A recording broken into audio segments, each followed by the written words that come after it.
Hey guys, in this video we are going to see how to use Spring Initializer for your Spring Boot project. So basically you just have to go to the Google and search Spring Initializer, and the first link that's showing start.spring.io. So you just have to go there, and now you can just select whatever project you want.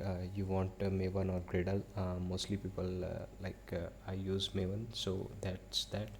And you can choose a language like Java, Kotlin, or Groovy, and you can choose the Spring Boot version. So let's just choose that, and group. Let's just take an example. I'm writing my name,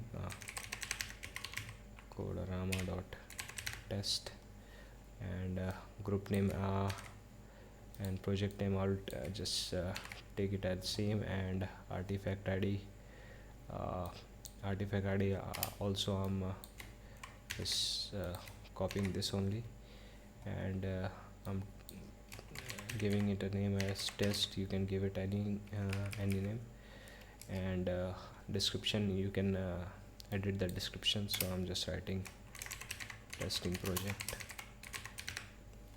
You can select the what packaging you want, jar or var. In my case I'm using jar, and you can select the version of Java.